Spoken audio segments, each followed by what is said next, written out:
Si quelqu'un te doit de l'argent, la pire des choses à faire, c'est de porter plainte. Je pense que vous savez ça. Si quelqu'un vous doit de l'argent, la pire des choses à faire, c'est de porter plainte. Si vous portez plainte, c'est terminé. C'est que vous avez perdu l'argent. Ça veut dire, qu'est-ce qu'ils font? Ils viennent peut-être te voir, ou ils vous voient, ils vous disent vraiment, il y a un projet là qui est très intéressant. Vous pouvez investir de l'argent. Vous investissez par exemple 50 millions. Il prend les 50 millions, il paye construire sa maison. Avec même 20, il garde 30. Après, il vous dit que le projet là, ça ne va pas marcher. Vous savez, le pays tue les jeunes et tout ça. Vous venez maintenant, vous dites, on ne peut pas continuer comme ça. Vous portez plainte. Peut-être dans la PJ, vous portez plainte. Quand vous portez plainte, les enquêteurs viennent, vous mettez la pression parce que vous voulez qu'on l'arrête. Il doit rembourser. À la PJ, il entre. Il rencontre les enquêteurs. Il dit vraiment, les gars, c'est vrai, j'ai pris l'argent. Mais j'ai encore une partie. Je n'ai pas tout mangé. Et les enquêteurs disent, ah bon, tu n'as pas tout mangé? Ok. Il dit, oui, je n'ai pas tout mangé. Mais jouons le jeu ensemble jusqu'à la fin pour que ça marche. Si ça marche, on va tous gagner. Les enquêteurs disent, ok, ça marche. On le met en cellule. Il dort 3 jours en cellule. Et vous savez ce qui se passe? Dans les 30 millions qu'il a gardés là, il enlève 1 million. Il finance les journalistes et les médias pour qu'on communique sur le fait qu'il est en cellule. Donc ça passe dans la une des journaux. Tel a été arrêté, il a arnaqué les gens, 50 millions, il est en cellule. On met même une photo comme il est en cellule, triste, assis par terre. Ça passe à la télévision, on fait un reportage. C'est lui qui a payé pour qu'on fasse le reportage. Vous, quand vous voyez ça, vous êtes content. Enfin, on l'a arrêté. C'est pas possible, le pays va changer. Vous êtes content, n'est-ce pas? Qu'enfin, il vit la douleur que vous avez vécue quand il vous a escroqué. Quelques temps après, vous entendez qu'il est au parquet. Et on communique toujours dessus, il paye les journalistes. On vient au tribunal, on montre comment on est en train de l'embastiller. Et on le défait en prison. Ça veut dire qu'on le met dans le car, on met les menottes, on filme comment il entre en prison. Un journaliste vient faire un reportage pour dire son premier jour en prison.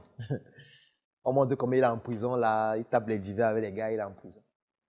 Sauf que quand il entre en prison, il voit le régisseur, il paye, on le met dans une cellule climatisée. Avec Canal Sat. Et il a des personnes qui lui préparent son repas 3 fois par jour, le petit déjeuner, le déjeuner et le dîner.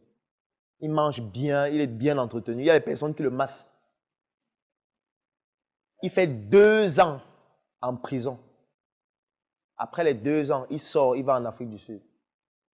Il paye à tous ceux qui ont intervenu là 3 millions chacun. Et l'affaire est terminée, c'est fini. Vous n'aurez plus jamais votre argent. Et il recommence.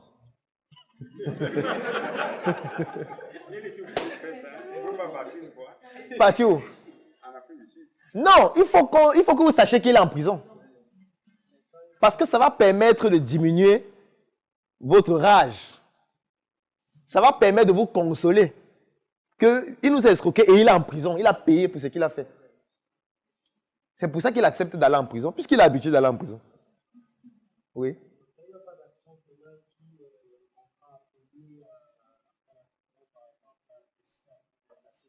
Dans notre cas, bien. Puisque la plupart des fois, cette maison n'est même pas à son nom. Et puis il n'est pas fou. Il construit la maison, il met au nom de son enfant. Vous venez, vous voyez qu'il n'a pas de bien. Même son compte bancaire n'est pas à son nom. Donc, ce qui fait que l'affaire, on oublie, ça finit. 3 ans, 4 ans, 5 ans plus tard, on retient seulement que bon, il y a un gars là qui avait escroqué les gens 52 millions. Et voilà, on l'a mis en prison et c'est fini. Ça, c'est aussi un autre mindset d'entrepreneur. C'est pour ça qu'il y a beaucoup d'entrepreneurs qui sont malhonnêtes. Ça veut dire qu'il y a des entrepreneurs qui vont venir vous voir et dire que, ok, toi tu vends les produits. Donne-moi tes produits, il va distribuer. Tu lui donnes d'abord 10 produits, il vend. Bien, il te donne l'argent. Tu dis, waouh, c'est un gars, il vend, hein. Tu donnes encore 20, il vend en 2 jours. Tu donnes 50, il vend en 1 journée. Tu dis, hé, regarde si. Tu pars, tu t'endettes. Tu produis maintenant 1000. Tu lui donnes, il vend encore en 2 semaines. Tu dis, waouh. Tu pars maintenant réunir la famille. Tu dis, j'ai trouvé un business magnifique, extraordinaire. Et j'ai un gars, c'est un puissant vendeur. Tu pars, tu t'endettes, tu voyages, tu pars en Chine, en Inde, tu achètes 100 000, tu prends 2 conteneurs de 40 pieds. Tu viens, tu dis que gars, comme d'habitude, n'est-ce pas? Dès que tu lui donnes les 2 conteneurs là, c'est là où tu comprends maintenant que ce n'est pas comme d'habitude.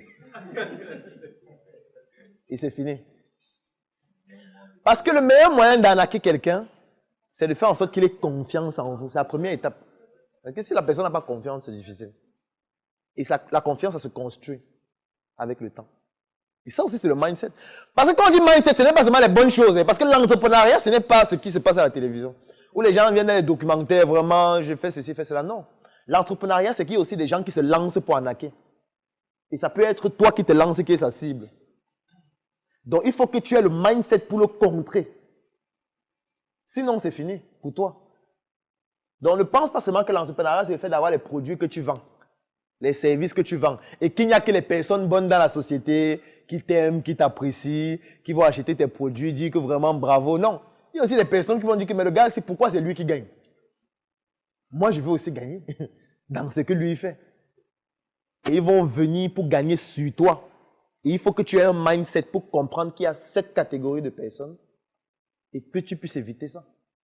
Et que tu puisses contrer ça. Parce que c'est une guerre, comme Ulrich le disait. Et cette personne, ça peut être un employé. Ça peut être un partenaire. Parce que je vous ai dit qu'il faut construire la confiance. Le meilleur moyen de construire la confiance, c'est d'être d'abord proche de la personne. C'est d'être fidèle. C'est de montrer que tu es quelqu'un d'excellent dans ce que tu fais et que tu veux que ça avance. Pour qu'on te confie des responsabilités de plus en plus élevées. Et c'est quand tu atteins ce niveau, ou quand cette personne atteint ce niveau que vous voyez réellement qui elle est. Donc il faut toujours être sur ses gardes. Toujours. Toujours. Qu'importe la personne. Il faut être sur ses gardes. Il faut toujours avoir des backups. Et si tel événement arrive, qu'est-ce qui se passe? Qu'est-ce qui est fait? Comment je rebondis? Il faut toujours être sur ses gardes. Qu'importe ce qui se passe. L'entrepreneuriat, c'est une guerre dans laquelle ça peut être vous la cible. Et dans ce cas de figure, vous ne pouvez pas vous permettre de prendre des risques qui ne sont pas mesurés. On dit souvent les entrepreneurs prennent des risques, oui, mais le risque doit être mesuré. En fonction de vos spécificités, en fonction de vos compétences et surtout en fonction de vos moyens. Le Business Group, c'est un groupe que nous avons créé qui est sur Telegram et qui bientôt sera disponible en application Android et iOS, dans lequel je produis des chroniques chaque matin sur des thématiques business. Chaque week-end, tous les membres font du networking en partageant leurs opportunités, leurs affaires et leur business. Et nous avons une tontine que nous faisons ensemble qui s'appelle la tontine structurelle africaine, qui permet à ce qu'on cotise de l'argent et puis on implémente des projets de grande envergure. Des projets dans le domaine de l'immobilier, de l'industrie, et ainsi de suite. Donc voilà globalement ce que c'est. Ça coûte 10 000 francs par mois pour ceux qui veulent y adhérer. Et lorsque vous payez 12 mois, c'est-à-dire 120 000 francs, vous avez la possibilité d'être éligible pour faire la tontine avec les autres membres du groupe. Aujourd'hui, nous sommes à 800, peut-être 850 membres, et je pense ce matin. Donc voilà, globalement, c'est ça. Ok.